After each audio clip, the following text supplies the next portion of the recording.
Well, good morning, everybody.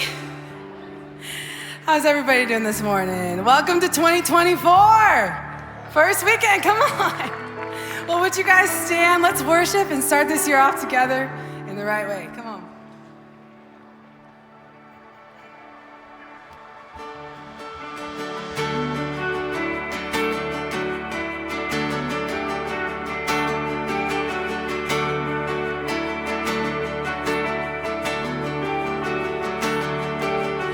Every eye be fixed upon King Jesus. Every tribe and tongue prepare the way. Every heart be filled with expectation.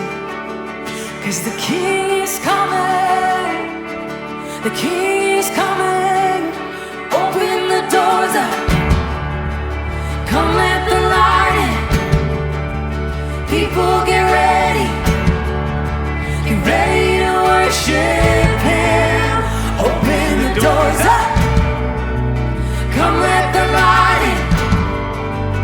People get ready, bow down and worship Him. We're singing holy is the Lord our God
is my firm foundation, the rock on which I stand when everything around me is shaking. And I've never been more glad that I put my faith in Jesus, 'cause He's never let me down. He's faithful through generations. So why would He fail now? He won't. He won't. I've still got joy in chaos. I've got peace that makes no sense. So I won't be going under. I'm not held by my own strength, 'cause I built my life on Jesus. He's never let me down. He's faithful in every season. So why would He fail now? He won't.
Well, Happy New Year, y'all. Hold on, before you sit down, just take a quick second.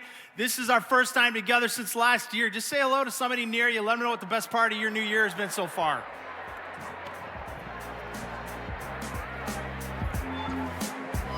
And that's with a horse voice.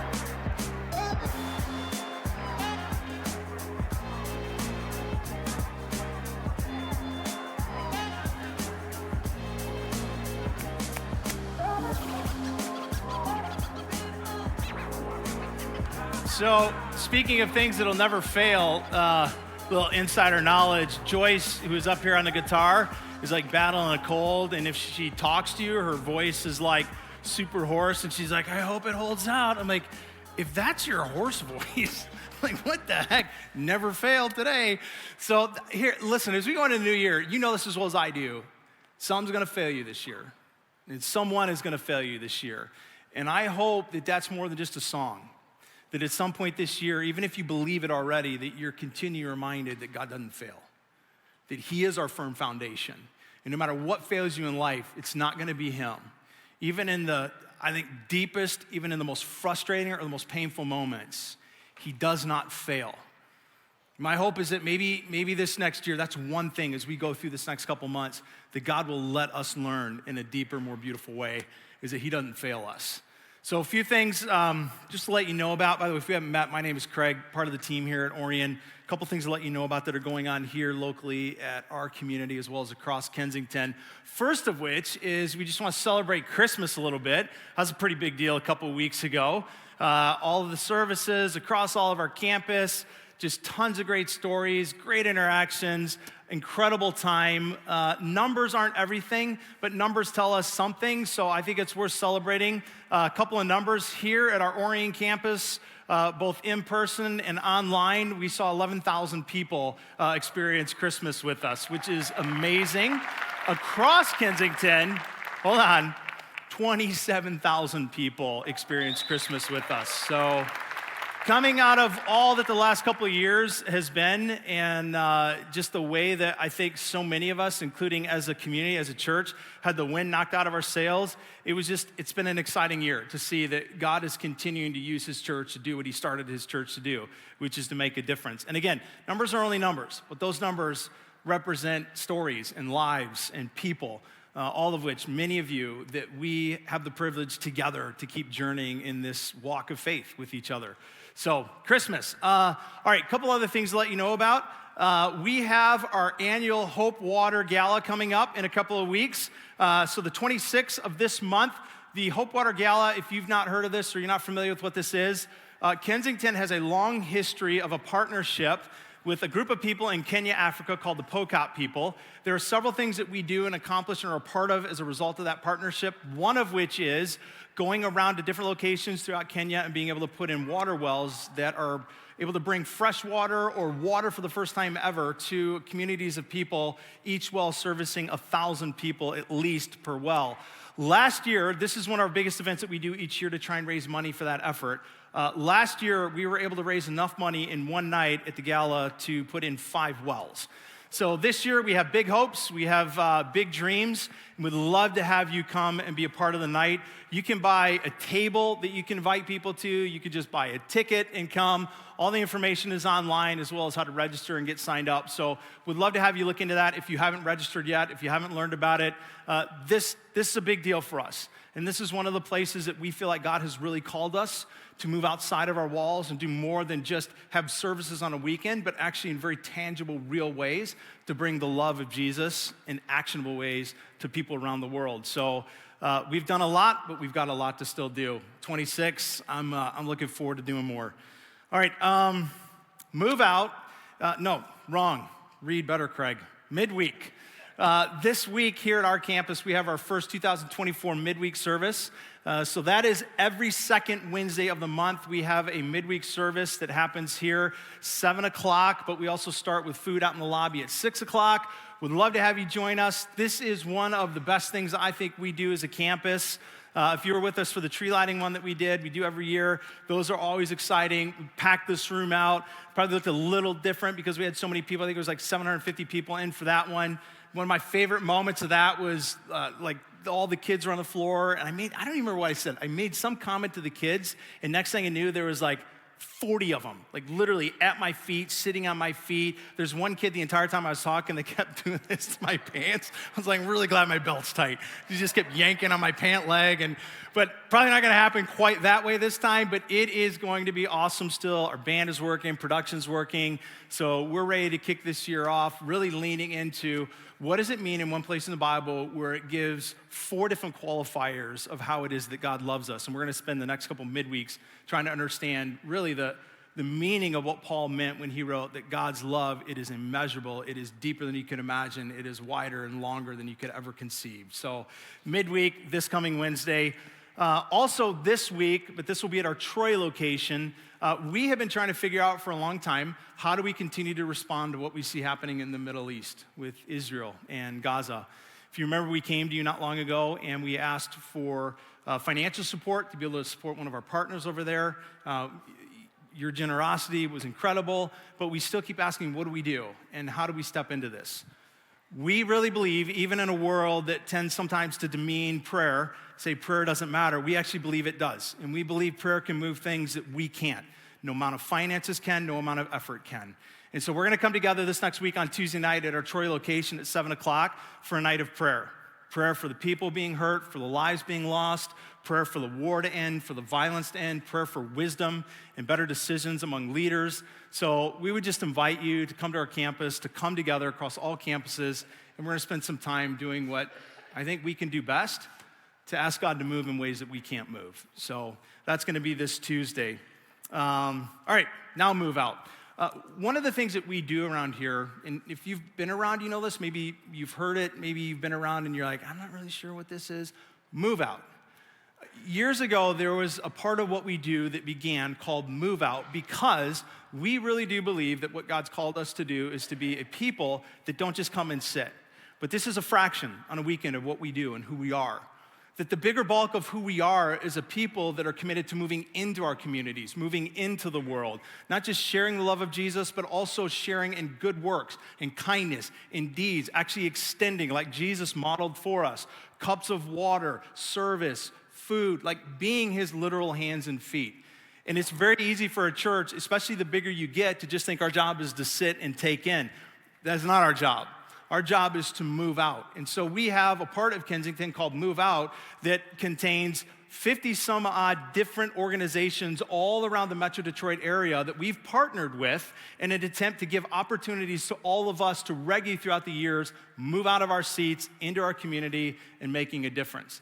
Now, one of those groups that we're partnered up with, that's a part of Move Out, that's been doing incredible work in the city of Detroit, is run by a friend of mine named Mike Schmidt. Mike is gonna come up here right now and share a little bit about his story. But Elevate Detroit is what Mike has been a part of for a number of years now. And it is, I think, one of the, in many ways, I think it's one of the gems of our community for the gospel, for the kingdom that we get to be a part of. So, Mike, would you just welcome him to the stage? One of the gems, really? Gems? You don't want to be a gem? I don't know. Okay, whatever. Shiny. I teased Mike about this first service, so I'm going to do it again. His shirt says Michigan. It is pop, not soda. That's wrong. Am I right? It's wrong. How many pop people? Soda people? I always wondered what a mass See, this service is better. This service is better than the other They're one. just wrong. You're all wrong together. So tell us about Elevate Detroit. So my name is Mike, and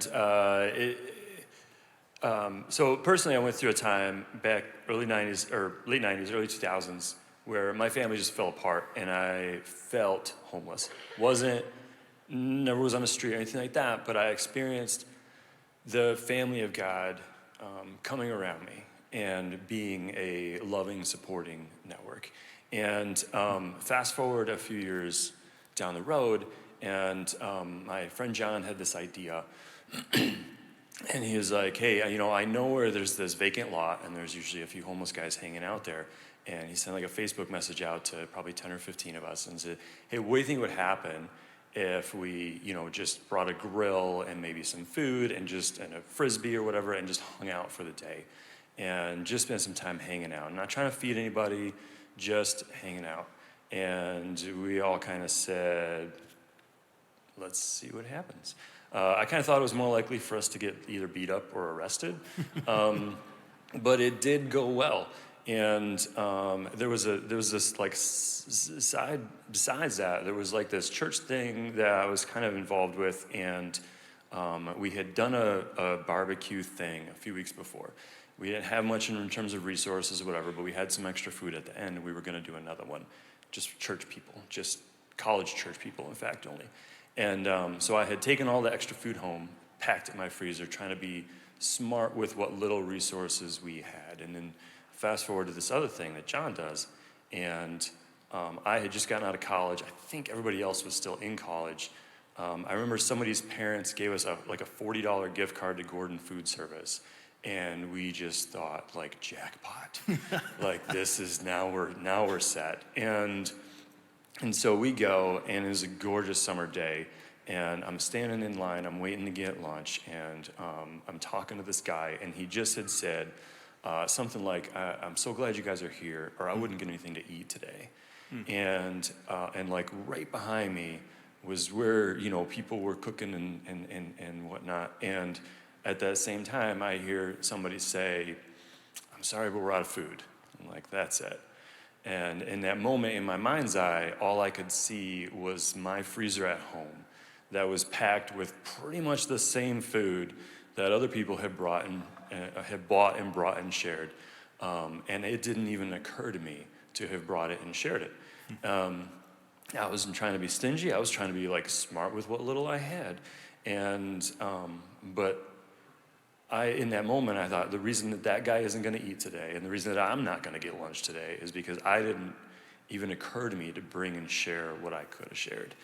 And so we decided to like do that once a month. And so I texted, called a few friends, some of them were pastors, and was like, you know, I can't do it. I don't have a job. I just got out of college. I don't have a job. This is '07. Nobody had a job. And, but I know people who can bring some stuff. And I know people who have some budgets. So let's just see if they'll do it. And so we started doing that. The goal was just once a month. That was only the plan ever. But then it kind of snowballed and grew, and pretty soon it was every Saturday.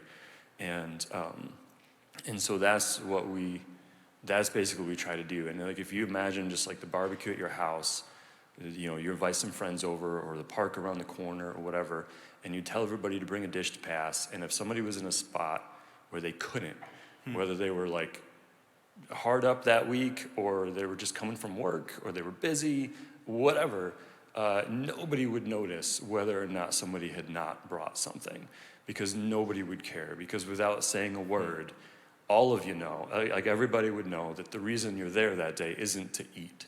It isn't the food, it's to get to know each other. It's to spend time together. And so that's what we try to do. Is this is not a feeding opportunity, it's a meeting opportunity. It's a time to get together and hang out. And it's basically everybody has something to contribute. It may not be material, it may be picking up trash, it may be flipping burgers, it may be giving hugs and listening, or sharing stories, or playing cornhole, or jumping in a bounce house with kids. Everybody's got something to contribute. Yeah, and I love how when we talk, you constantly remind me that it's not really about the food. The food's just a means to an end. Yeah, it's not at all about the food. You know, I was even thinking this morning when you were talking, wish I would have been sharper to think of it at the time, but it took me a minute. I think even worse than being hungry is being lonely. And a lot of what you guys are able to do is, through food, is also create these important places of community and relationship and friendship. So for anybody here that want to be a part of that, like, how do they do that? So show up. So here's when and where. Yeah, look at that. There's one where. There's a bounce house. There's a bounce house. It can take 800 pounds. So for anybody thinking it is only for kids. So we'd love to have you take a picture of the screen. You can go to the website, get a little bit of information, but you guys are 1 o'clock every single Saturday at that location on 4th Street, correct? Yeah. So just show up if you'd like to be a part of it. It's not like a register or No, we don't try to do that at all. Got to bring a meal with you if you come? Definitely. All Has right. to bring a cash bring value. Something. No. Yeah, bring something to share if you can, but everybody's got, like, you know, I don't care what you bring. Awesome. Bring whatever you want to bring. Awesome. Very cool. Would you guys just thank Mike for just what he does and the opportunity he extends to all of us to be a part of it? One of the things that I love about just what Mike's doing is there is a phrase we use a lot around Kensington, and it's been used for a long time, called for the one. And it's an idea that we constantly keep in front of us that God's heart is for the one. What one? Everyone. For the one that's unseen, for the one that's seen. For the one that has lots, for the one that has little. He's for people in a very personal and individual way. That's what it means that he is for the one. And I think part of what Mike does is he has been a part of helping create and grow something that really puts that into practice. Helping people believe that God sees them as an individual, loves them as an individual, values them as an individual. Part of what they feel and experience of that is felt and experienced in community with other people as well. The song we're gonna sing right now, that's the song. It's for the one. But the response at the end, that so will I. In other words, it's a whole song that essentially is a moment of saying, like, God, we want to be that way. If your heart is for the one, I want my heart to be for the one as well. So as we sing this one, just know this. This is more than a song. This is our heartbeat.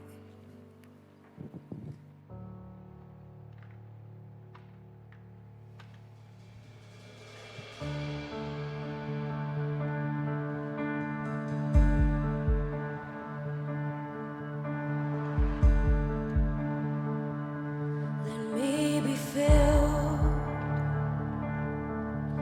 with kindness and compassion for the one for whom you loved and gave your son for humanity. Increase my love. Help me to love with open arms like you do. A love that erases all the lies and sees the truth. So that when they look in my eyes, they would see you. Even in just a smile, they would feel the Father's love. Oh, how you love us. From the homeless to the famous and in between. You formed us, you made us carefully. 'Cause in the end, we're all your children. Help me to love with open arms like you do. A love that erases all the lies and sees the truth. So that when they look in my eyes, they would see you. Even in just a smile, they would feel the Father's love. Let all my life tell of who you are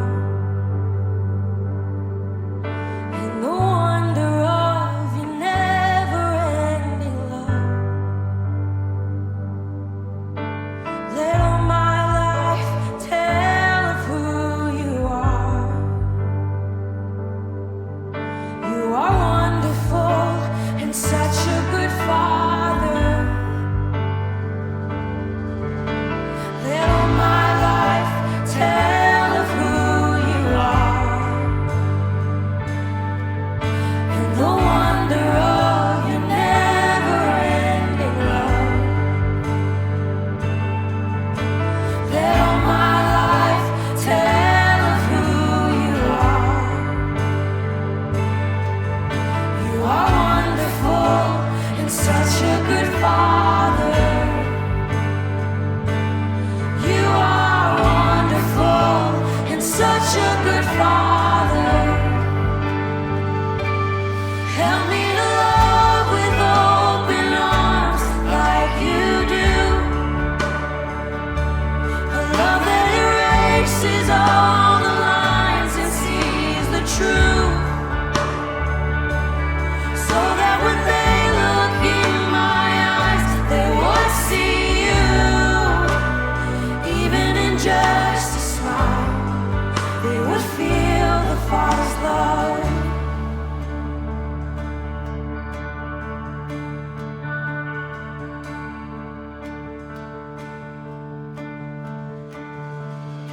The stars were made to worship, so will I.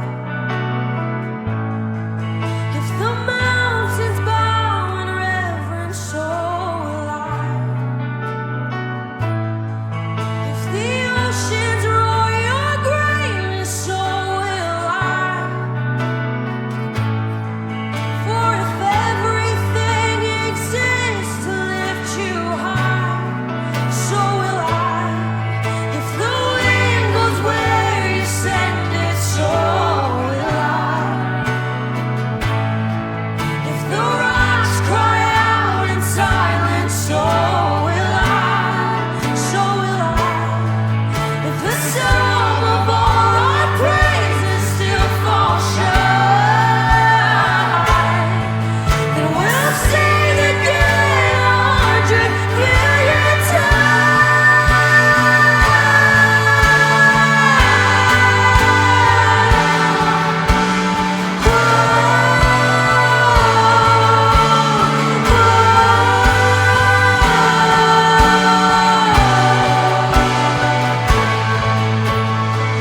God of salvation, you chased down my heart through all of my favorite parts.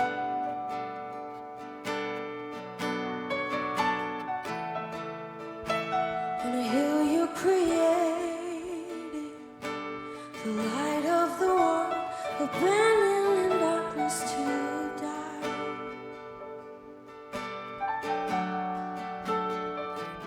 And as you speak, 100 billion failures disappear. Where you lost your life so I could find it here. If you left the grave behind you, so I can see your heart in everything you've done. Every part designed in a work of art quality. If you gladly chose surrender, so will I. I can see your heart a billion different ways. Every precious one, a child you died to save. If you gave your life to love them, so will I. Like you would again 100 billion times. But what measure could amount to your desire? You're the one who never leaves the one behind.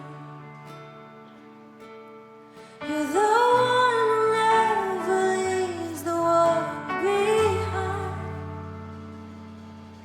You're the one who never leaves the one behind.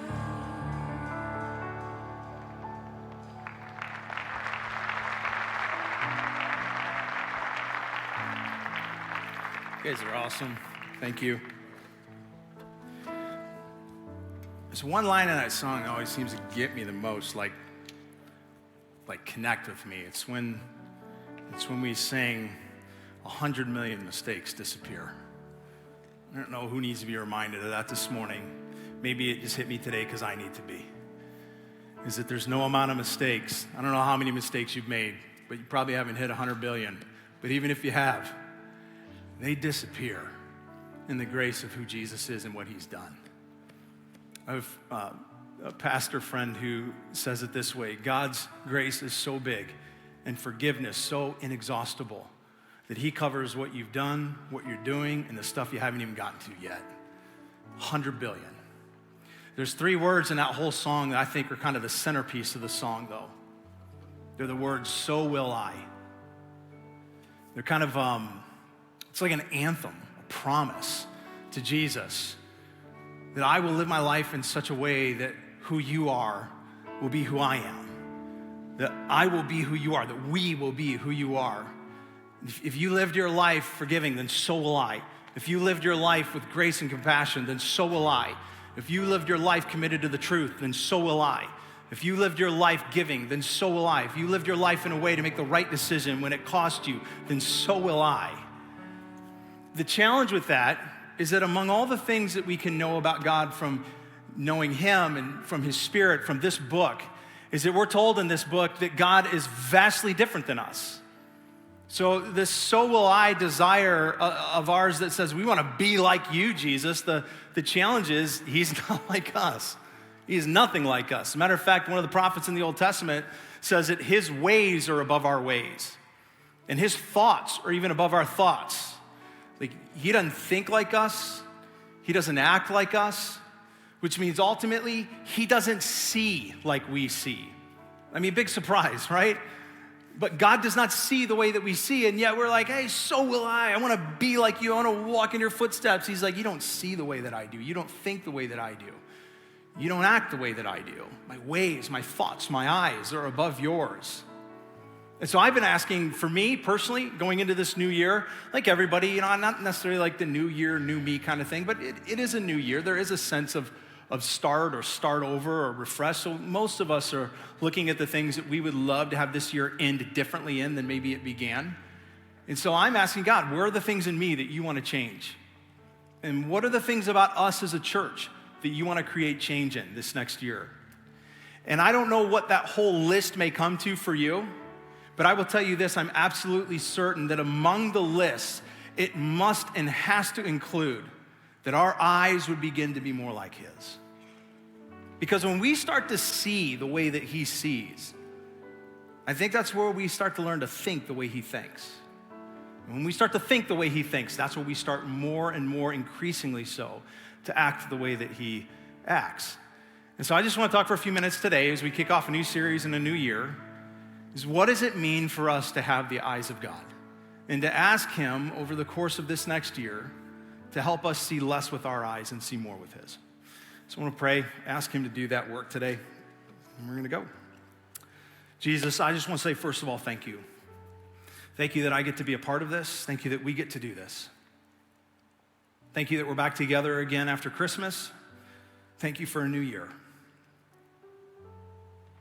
And for some of us, maybe a new year brings a lot of anticipation and excitement, maybe some hopefulness. And for some of us, it brings despair and frustration and more of the same. And whatever it is, or somewhere in between both of those, God, I pray that you would help us to see the way you see, that we could learn more and more to think the way you think, and to act the way that you act. That there really would be a trueness about our desire when we sing things like, so will I, that wouldn't just be a song, but it could be said of us that we really did learn how to become more like Him. That Jesus, your life was our life, your pursuit, our pursuit, your mission, our mission. And so I pray that you would use a story that for probably a lot of us is super familiar, and not let the familiarity of the story take away from the impact that I think it can have for us here and today. In your name, amen. All right, so we're going to take just a quick second before we go further. We're going to take up our offering this morning and just say thank you. As always, your generosity last year, we were able to accomplish so much, had a strong ending to the year, and are just hopeful for all the things that God still has in front of us to be able to accomplish this year. And this is one of the ways that we do it. It's not every way, but it's one way, and it's an important way. If you're not a part of this with us, there's several ways that we would invite you to join us and love to have you join us. One is we're going to pass some buckets around right now. But we've also got tons of ways online. If you're a part of the community, we say thank you. If you're not a part of this giving community, then join us. We would love to have you because God is using us to do some pretty incredible things around the world and around our communities. All right, so as we're talking about seeing, I want to ask a quick question. You ever, the answer is probably yes, but you ever had a moment in your life, think of one even, where you and somebody else were looking at the exact same thing, experiencing the exact same moment, and yet we're seeing it completely different? Probably never happened with your spouse, right? But like, have you had one of those moments? You think of one of those moments where you're experiencing something, you're looking at something, it's the exact same thing in the exact same moment, and both of you have a completely different perspective on it, just say, yes, it's happened.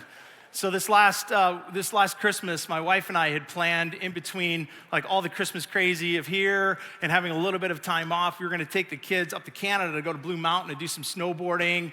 So that was our plan. That was our R&R plan. It's been, I don't know, for weeks, I think, maybe a month or 6 weeks or so, a long time. We were planning for this. And around Kensington, when it hits the holidays, it gets nuts. So I was super looking forward to just the R&R, a little bit of time to recharge, kind of exit the world for a minute. Plus, some of our best friends are gonna be coming with their kids. It was gonna be the biggest mountain my daughters have ever snowboarded, because all they usually do is the stuff around here. And then my son, who just recently got married, and our new daughter-in-law were joining us. This was gonna be our first trip with them as a family and them as a married couple. So just all kinds of reasons I was looking forward to this. Probably most of all, I just was looking forward to the break. Like even here, I think by like service 5, I was like, it's all right, just get through service 5. We're going to Blue Mountain in a couple days. It's gonna be good, we're gonna be able to break. Well, a couple days before we left, if you weren't paying attention, it wasn't good weather, and we started getting reports from Blue Mountain that it wasn't good weather there either. So we're like, well, we already rented a house, we don't really have a choice, we gotta go anyways, and I'm thinking it's not gonna be great conditions, but whatever, we'll make the best of it. So we left, and 6 hours later, we pulled into the driveway at Blue Mountain, and in the parking lot, this is what we saw. Yeah, I'm like, oh wow, that's not just bad. That's pretty awful. Now, in a moment like this, people have 2 different responses typically. Maybe there's more. I'm just gonna go over 2. One is to be super positive. You're gonna think about all the things you can make of this moment to make it better. And then there's me. And I was not positive at all. Like, have you ever had the moment where you feel like the entire universe is against you? Like you're just that self-absorbed, you're like, everything is against me. The whole universe is against me, it hates me. We had already had a couple of weird stops on the way of our 6-hour drive into Canada, and I was already like, oh, I can't wait to get back to the US. And so I'm like immediately like, Canada must have overheard me, and now Canada is against me. Like I literally was like, Canada's against me, the world is against me, the universe is against me. When I was a kid, my dad used to call these moments pouties. He's like, oh, Craig's throwing a pouty. And so let's invite Mr. Sad and Mr. Mad. And I was like, Dad, shut your mouth, Dad. But that's what he'd do. Whenever we would pout about anything, he's like, it's a pouty. Well, I was throwing a massive pouty in the front of my truck. And everybody was invited. I had Mr. Mad, I had Mr. Sad, I had Mr. Cynical, I had Mr. I don't care that my kids are in the back seat paying attention to my attitude. Like, they were all invited to this party, and I was just ready to fight the universe in that moment. And then there's my wife, who's sitting next to me and takes a second to remind me that the kids are watching my behavior, and then also says, hey, here's what I see. I see an opportunity for an adventure. And I was like, I see an opportunity for you to exit my vehicle. I was like, no, that was supposed to be the adventure. Listen, look at somebody next to you and just say this out loud, would you? Say, outlook changes outcome. My wife and I did not see this scenario the same, and in hindsight, I am so glad that we didn't. She preemptively, knowing it was probably gonna be worse than I was expecting it to be, she brought a bunch of board games. We are not a board game family. It's just not, some of you are like, you're amazing. Like you guys sit down and you rock out the board games. Usually it ends with family therapy being desperately needed for us, so we're not a board game family. But somebody gave us a game over Christmas called Pit. You ever played Pit? Yeah, that game is awesome. You need to go get Pit. It'll either make your family stronger or put you in therapy, but you'll have an experience one way or the other. So, we played all these board games. We had so much fun. And then my wife planned this hike. So she booked us on a hike that I'm in the middle of my pouty. So I would have never thought, let's go hiking. What we didn't anticipate is that all the rain beforehand, probably hiking up to the top of Blue Mountain wasn't a great idea because it was pure mud. My daughter-in-law, who's not necessarily a super outdoorsy person at all, wore a really nice coat down to her ankles and her new Bluntstones. Is that what they're called? Bluntstones? I don't know, whatever, nice shoes. And so she's like, this is not gonna be fun. And I'm not lying, we were covered from head to toe in mud. People are slipping and falling. I got a video of my wife slipping and falling. I totally wanted to show that today. Didn't think I would be welcomed home afterwards, so that's not going on screen. But there's no picture of that because by the time we got back, everyone's just like shedding layers, kicking their boots off. I'm like, you are not riding in my truck. But I'm telling you, that created a memory more than if everything would have gone to plan. And it was 100% because my wife had a different perspective than I had. And her outlook changed our outcome. Say it with me one more time. Outlook changes outcome. The Bible is full of examples of times where Jesus attempted to elevate the way his disciples and the people that followed him saw the situations around them.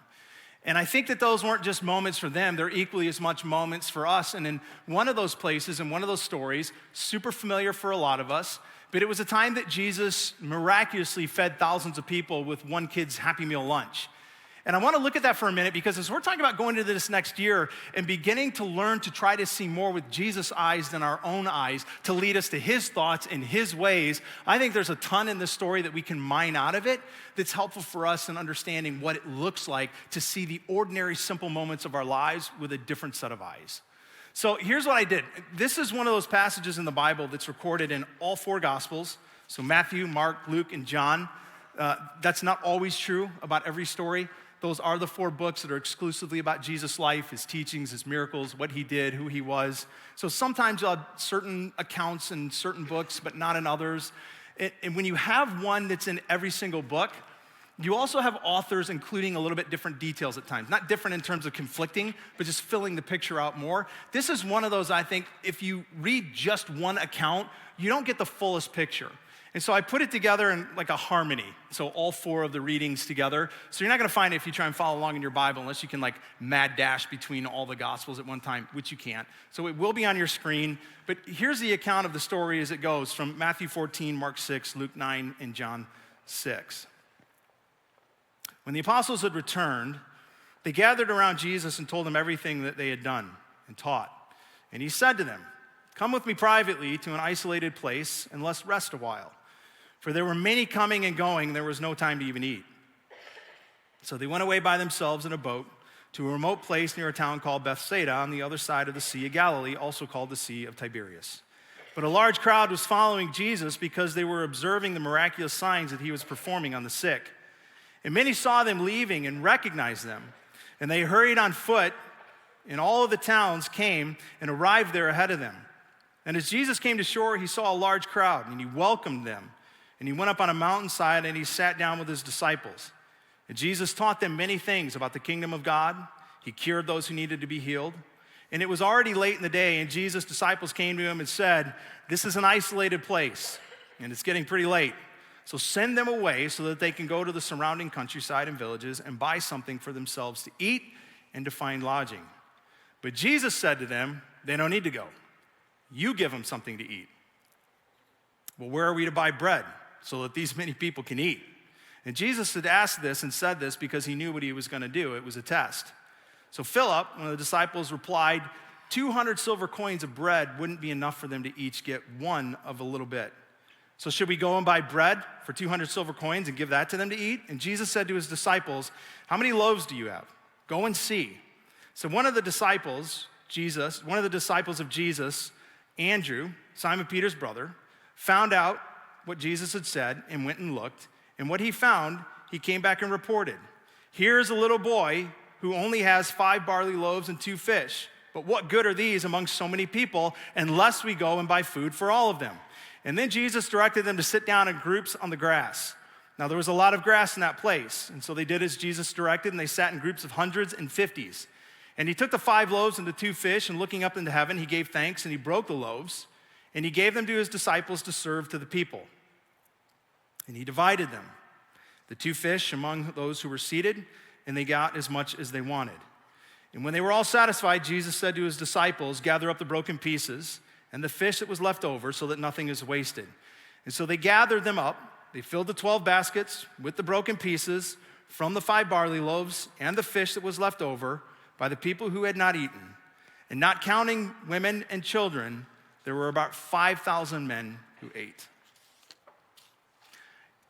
I want to tell you really quickly why this is so important for me and how this has been speaking to me that I hope it will speak to all of us over the next couple minutes. I don't want to get to this point next year and be the exact same person I am right now. And I know that this is that time of year where we're all thinking that.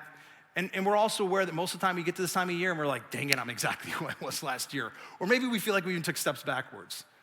But I don't want to get to this time in 2025 and think the exact same way and act the exact same way. I want to get to this time next year and I want to be able to think more like Jesus, to act more like Jesus, to see more like Jesus. And some of you, maybe you don't. Some of you, maybe you're like, you know what? If I'm the exact same person in 2025 right now that I am today, I'm good. Great. Write a book. We'll buy it. We need to know what you've figured out. But for the rest of us, they're like, no, I would love to experience some transformation in my life this next year. And not transformation just looking at what your neighbor does or copying some other person or reading the next self-help book. The Bible says that his ways are above all of our ways. His thoughts are above all of our thoughts. You want to experience real change? We need to become more like him. I don't want to get to the next year and be the exact same. And for that to happen, that means I have to start to see things differently. If I don't start to see more through the eyes of Christ, I'm not going to think with the mind of Christ. I'm not going to behave with the behavior of Christ. That's why this is so crucial. And the things I want to look at that I think Jesus points out and challenges disciples to think differently in, it's not everything. But at the end of the day, our outlook, it will affect, and many times it will produce our outcome. And a couple of the areas that Jesus, I think, really exemplifies this and challenges it with his disciples are right here in the story. For example, number one, where the disciples saw a problem, Jesus saw potential. Where the disciples see the problem of this massive group of people that now after a full day need to be fed, they're seeing the problem. Jesus sees the potential of what can happen here. And on one hand, it makes sense, right? The disciples, they're going, we have nothing. We have nothing to give them. There's a lot of them. Matter of fact, the text tells us 5,000 men. That doesn't count women. That doesn't count children. It's a weird way to count. It's a different day and age. That's how they counted. Most scholars think that when you add in the women and you add in the children, you're probably at 15, 20,000 people. Y'all, that's Little Caesars Arena. Imagine standing in the middle of Little Caesars Arena, looking around, and every seat is full, and somebody says to you, it's your job to feed them before they go home, but every restaurant's closed. And all you've got is whatever's in your backpack. Like, this is a very real moment, which is why it makes sense that as the disciples look out at the crowd, all they see is a problem, which is why their conclusion is we should probably send them away. The thing is, though, their problem that they see, listen, is connected to the location that they're in. The text tells us that they're in a desolate place. So they're in a separate place. They're in a deserted place. Their response would have been very different if they were in Rome, maybe, if they were in some big metropolis, or if they were in an area surrounded by food trucks. But they're in a place that has nothing. And because the place is stripped of everything, all they can see are the problems. Like, you remember Castaway? You don't remember the movie Castaway with Tom Hanks? Yeah? Some of you are like, no, I haven't seen it yet. Don't spoil it for me. It's 25 years. That's your fault. So he's in a plane goes down, he's on a desert island, and he has to figure out how to survive. If you remember the movie, like the first half of the movie, everything he sees is a problem because he's on a desert island, right? So it's a problem of where do I get food, where do I get shelter, where do I get fire, where do I get heat? Like everything is a problem. But then over time, he begins to see, even on a desert island, he begins to see actually the potential of everything around him. So much so that a volleyball he sees as a potential to become a friend. An ice skate is an axe to crack open the coconuts. A cave becomes his castle. And eventually, even at the end of the movie, a porta potty washes up onto shore, and the walls of that porta potty become the sails of a boat that he makes that becomes his freedom and salvation from the island. There's just this reality that along the way, Tom Hanks' character had to learn to see what he previously saw as a problem because he was in a desert island. He had to see the potential that existed even where previously he thought nothing was there that could serve him. You know, our lives can do that as well, right? Like our lives can enter seasons that I would describe as a remote place, as a sort of desert island. Places in our life where we feel like we are stripped of something that we had once relied on, that we once needed, that now because we don't have it or because we've lost it, now it's like all we can see are the problems in front of us. Maybe it's job, maybe it's a certain level of income, maybe it's status, maybe it's your health. Like something that was taken away. I met a ton of people over Christmas that have actually moved into the area. Kensington was one of the first churches they've come to. They figured Christmas, we'll go there. But I talked to one particular family, a bunch of kids and mom and dad, and like all of them were kind of wrestling through the journey of having left everything back home. Friends and network and community and relationships and their church back home and are here now. And part of what they're struggling with is seeing particular kids, like all the problems that are in front of them because of everything that they've lost. What if even that, maybe that's some of you, or maybe it's something else that you feel like you're kind of in a remote place in your own life, or there's something that you've lost that you don't have anymore, you don't have access to, it's not a part of your life anymore. And because of that, what you see in front of you are problems. And instead, what if in fact what God is doing is going, no, this is not a problem. I want you to start to see the potential of what I'm up to. Sometimes when we're in a place that's remote in our life, our response is to do what the disciples encouraged Jesus to do, which is to send everybody away. In other words, put them in a place that's not remote. He said it, put them in a place, send them to a place where there's lodging, where there's food. Like when we're in a remote place in our lives, that's what we want to do. We want to get out of it. We want to go where there's the things that we need, the things that we want, the things that we've lost. But what if those are the very moments where God's going, no, you don't need to leave this place because you don't yet see the potential of what I can do here and what I can create here that wouldn't be created if you had everything you thought you needed. Because our outlook does what? It can change our outcome. Give you a quick resource in a book that's I've loved reading this last year. It's called The Obstacle is the Way. It's by a guy named Ryan Holiday, put it on the screen. I will warn you, not a Christian author, not a Christian book, uses some colorful language, but he writes throughout history, looking at significant moments of history and historical figures that faced unbelievable odds that had a choice in front of them, to either simply see the problem that was in front of them or to see the potential. And to those who chose to see the potential, how they overcame it and created things that would have never been created. So it's been a super encouraging read. I've loved the read. A friend of mine turned me on to it because he actually knows the author. So there you go, handing it out to you. But I do believe that one of the things that God will possibly lead some of us into this year is a place where in our lives we go, it feels like I'm in a remote place. And in that place, you'll have the choice to either see through your eyes and only see the problems, or to ask Jesus to give you his eyes and see the potential of what he may do even in the desert place. I think you look at the disciples and you also see that where they saw the impossible, Jesus saw a solution. You know, I think in every dynamic of a group, whether it's 2 people, whether it's 20 people, you've got some people that are gonna be the planners. Who's the planners in the room? Like you're planning out all the details, right? And then there's other people. I'm probably more the other category. You're the person that's just like, we'll figure it out. All right, you're just gonna go with it and fly by the seat of your pants. So the disciples are no different. Philip, he's the planner. And it says here that Philip starts looking around at the crowd when Jesus says to him, hey, here's what we're gonna do. You're gonna feed him and you're gonna take care of it. It says Philip starts looking around. He's doing all the math. He's like, no, carry the 1 and divide by. He's like, we don't have enough money to even give scraps to some of the people, let alone all of the people.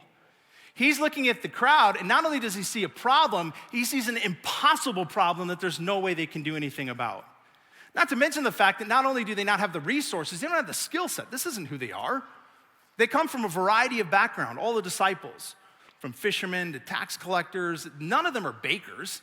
So God's asking them to respond to a situation that not only is impossible, but it's outside of who they are, what they have, what they've done. And it'd be really easy in that moment to only see there's no way this can get accomplished instead of to see what Jesus saw, which is the solution. And what was the solution?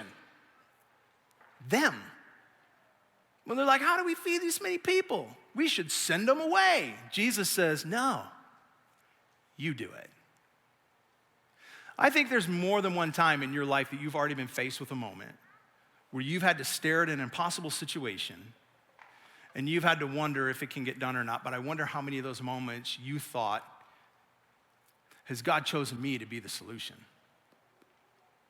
I was talking to our lead pastor over at Troy this last week about this idea, and we started together. We were thinking about outer space and the history of humanity, the billions of people that have stared up into the sky, looked at the stars and the moon and the planets, and just thought, beautiful.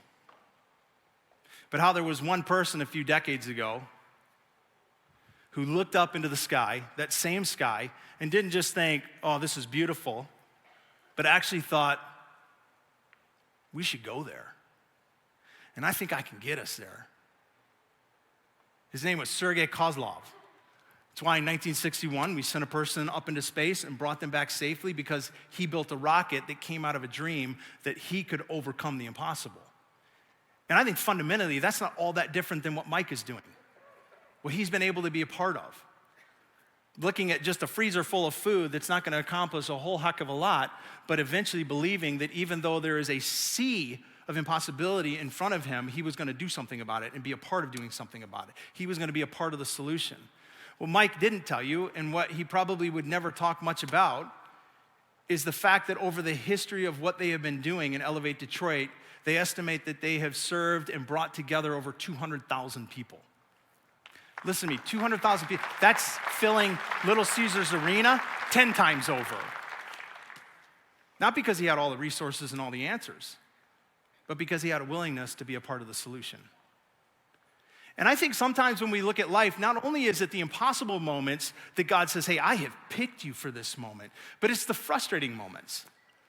I think sometimes those moments that God says, I have actually picked you, anointed you to be part of the solution, to even be the solution, is birthed as much out of the times of seeing an impossibility as seeing something that's frustrating. Like those things in life that just shouldn't be or should be different. The things that just irritate you, the things that would be easy to only complain about and hope somebody else fixes. Like Tim Ballard, The Sound of Freedom. You see the movie Sound of Freedom? It was all about rescuing kids out of human slavery, human trafficking. It's a real story based on Tim Ballard's life. Tim Ballard saw a problem that irritated him to no end, but he also saw an ocean of a problem and felt like he only had a bucket. But he used that bucket to become a part of the solution. And to date, his foundation and organization has rescued 4,000 kids out of slavery. 4,000 kids, all of which would have been abused, most of which would have died. When we begin to look at problems and only see the impossibility, you neglect the fact that many times the very reason you see what's impossible is because God's anointed you to be a part of the solution. And your outlook changes what? Your outcome. I think the disciples also saw too little where Jesus saw just enough. You know, it's interesting that Jesus sends his disciples out, it says. He says, hey, I want you to go take inventory of what's out there, which is interesting because he knew, as well as they did, there's not going to be enough food to be found out here. Everybody's hungry. Nobody packed a lunch. This wasn't supposed to be a full day away, so everybody didn't plan well. But he still sends his disciples nonetheless to take inventory of what is there, even though he knows there's not going to be enough in their mind. And what do they find? They find this one random little kid who clearly is the planner in the group. He's got just enough for himself, and that's what they bring back to Jesus. And the report back to him is, we've only found enough for this little boy. The word only can be a very dangerous word at times. Because what they didn't realize is that's all they needed. Because what they also had was Jesus. Sometimes when we look out at our life, it's something that we feel like we don't have enough of. And you can fill in the blank as to what it is. And it changes from moments to moments. I think what God would have us to do in those moments is not just sit there and look at what we don't have enough of, but start to take inventory of what we do have. Because so often, the things that we think we have enough of, that's a mentality more than a reality. It's how we have taught ourselves to think instead of the reality of our situation. I mean, think about it, for example. The poor wish they had the money that you complain you don't have enough of. The dying wish they had the time that you complain there isn't enough of in the day. The jobless complain, they wish they had the job that you complain doesn't value you enough or appreciate you enough. The single person would love to have the relationship that you complain hasn't changed enough or fast enough. Like, have you ever thought about this? There is somebody right now in this world that is actually asking God, even begging him for the very things that are the opportunities, the relationships, and the experiences that you have in your life. And I think sometimes there are things that God wants to do in our lives. Listen, they hinge on us being able to take inventory of what we do have more than complain about what we don't, and then offer that little bit up to Jesus, believing he can do more than we could ever imagine and we could ever accomplish in our own strength. There is work that God will only be able to accomplish through our lives. I believe this. When we stop complaining about what we don't have and start taking inventory of what we do and then saying, multiply it, God. I don't think it's enough, but I want to have your eyes and not mine, because outlook will always affect outcome. The last area that I think Jesus is trying to raise the bar with his disciples' vision is where they see a crowd to contend with, he sees people to care for. The start of the whole text said that when Jesus with his disciples, he brings them together to go on this essential retreat. We're going to pull back. We're going to pull away. And the reason is because if you read the text just beforehand, you'll see that what's previously happened is he sent them on mission. Like, he gave them power and authority, and he said, I'm gonna actually, for one of the first times ever, I'm gonna send you to do what I've been doing, and you're gonna go do it without me. And so they have these amazing experiences. They go into towns where some of them welcome them in, others literally drive them out. Like, can you imagine the conflict of emotion and experience where some people are like, yeah, we wanna hear, and other people are like, not in my town. And then in some of the towns that they're welcomed into, they're able to share who Jesus is, and people begin to believe, and people begin to come, and small groups start to form that will eventually become churches. We're also told that there were sick people healed. Like, this isn't the disciples just watching Jesus do the miraculous. They're actually doing it themselves now. So they have this whole experience. They've been apart from one another. They're exhausted. If you've ever been on a mission trip overseas, it's like one of those kind of moments where you're just like filled up emotionally, but you're also drained physically. So they're coming back from that. They've been apart. They're excited to see each other. They sit down. They debrief. Hey, tell me what happened. They report everything. It sounds like things go for so long. They don't even think to eat. They're just so excited to be back together to report what's happened. And then at one point, they're like, hey, we haven't even eaten yet. And then you've also got Jesus, who has just recently found out that his cousin, John the Baptist, has been executed. So he's dealing with this personal grief that's just happened. So all of this is happening in that moment, which is why he says, let's get out of here. Let's go retreat. Just us. We deserve a break. And they're like, yes. And they peace out. But the crowd sees him leaving, and they're like, wait, that's Jesus. He heals people. And they follow him. And it says they actually beat him to where he's going. So they're all there at the time. Now, Jesus would have been well within his rights to say, you know what, guys, tomorrow, I'm so sorry. I'm exhausted. They're exhausted. I'm grieving the loss of my cousin. I love you all, but not today. But instead of seeing that crowd as a group to contend with, like, oh my gosh, not more people, here they come. He sees them as people to care for and leads his disciples to do the same. I think for all of us, there are people in our lives that we can see so easily as just people to have to contend with. And maybe it's because they're people that just constantly take from you. And it's like every time they come, you just know they're gonna want something else. Or maybe it's because it has nothing to do with them. Maybe it's you. Maybe your cup is empty. And there's just moments in life where somebody comes with a need and it's just like, I'm spent. You ever notice that sometimes when you need to be away from people the most is when people need the most from you? Maybe it's just a moment like that for you where you're like, my cup's just empty. And so you would tend to see people more as just needing to be contended with. Or maybe it's just because it's a person that irritates you. We've all got people that just, for some reason, they just push that button. Maybe it's somebody in your family. Maybe it's somebody in this room. Maybe they're sitting next to you. Don't move. Maybe it's somebody at your church. Maybe it's somebody at your work. Maybe it's somebody who just has a different view politically, sexually, religiously. People that would be easier to just push away or to just see as, I gotta contend with them again, and deal with them again. Instead of with compassion, realize maybe God put them in your path for you to care for them.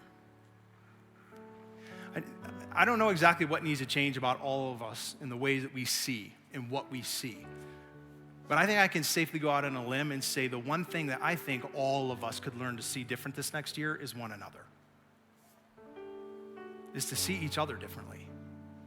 And no matter how justified or unjustified it may be for you to say, not today, I just don't have it in me, I can't contend with you today, is to not demean people, not defend people, not vilify people, not push people away. But when God brings someone into your life, even if your cup is empty, that you change your eyes and believe he put them there, that you would care for them, because when you give, you're filled back up. I'm telling you, your outlook will always change your outcome. I don't want to be the same next year, and I don't think many of you do either. But if we do nothing different, we'll be nothing different. And I think truly becoming more like Christ involves starting to see more like Christ. And these are only 4 areas to do it. But our lives are full of places where we can begin to change our outlook and change our outcome. And this next year, I hope we can celebrate that we took that serious and we leaned into that and we saw God do amazing things in us and amazing things through us, because we asked him, help us see less with our eyes and help us see more with yours. So Father, I pray that you would do that work. I trust you can. I trust you will. I trust you long to. Help us be people that do more than go through motions, or are just merely religious, or just people that believe things about you, but that are men and women who truly walk in the footsteps of Jesus, saying, who he is, so will I. Begin to change our eyes and our mind and our ways. In Jesus' name, amen.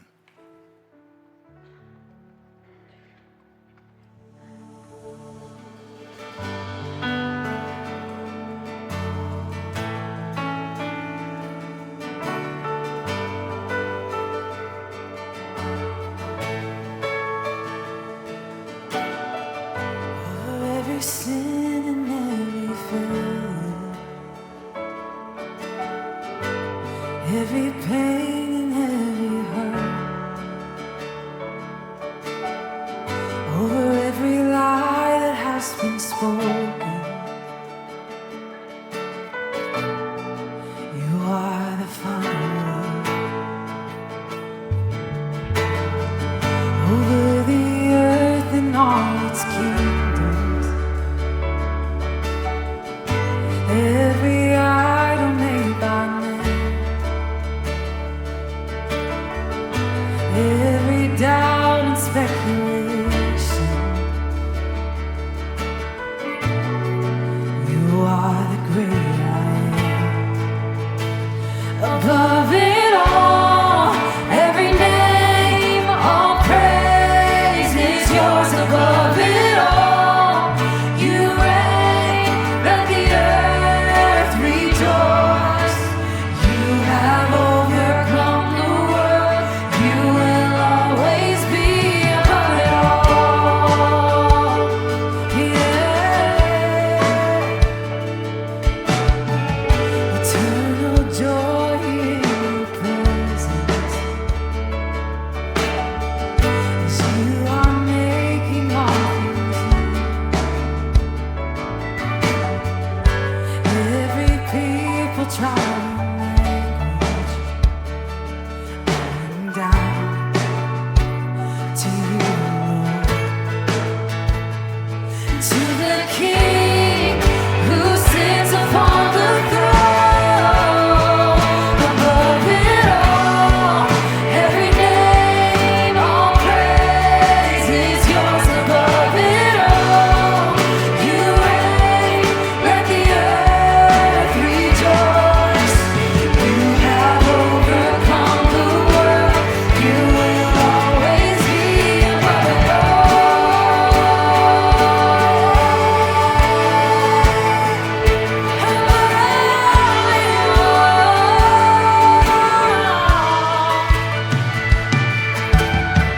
Jesus, no one is higher. Creation shouts your name as we sing, holy, holy, be enthroned upon our praise.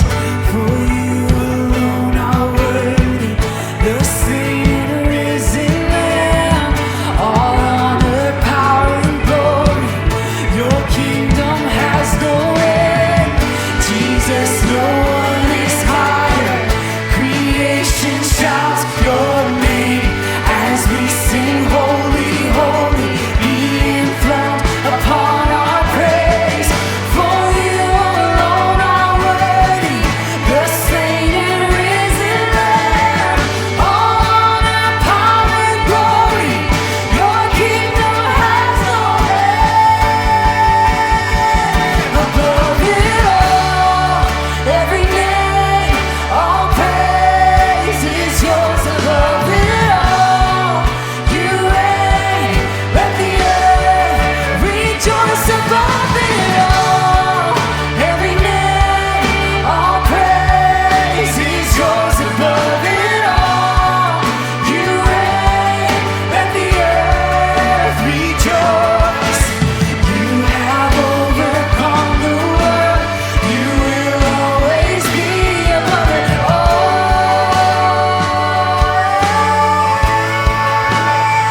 All right, just a reminder, remember all of the things from midweek this Wednesday, Israel Gaza prayer night on Tuesday at Troy, the Hope Water Gala. Would love to have you be a part of all of it. You can sign up online. If you didn't get any of the information on the screens, you can grab it on your way out at the hub. And just know this, as always, we've got a prayer team that's gonna be up front as well as in the lobby. If we could just spend a minute praying for you, just talking or even just listening, we would love to do that if that will encourage you and be a part of helping you move into all that God's got this week for you. So otherwise, thanks for spending the morning with us. Happy New Year. Let's do it again next week.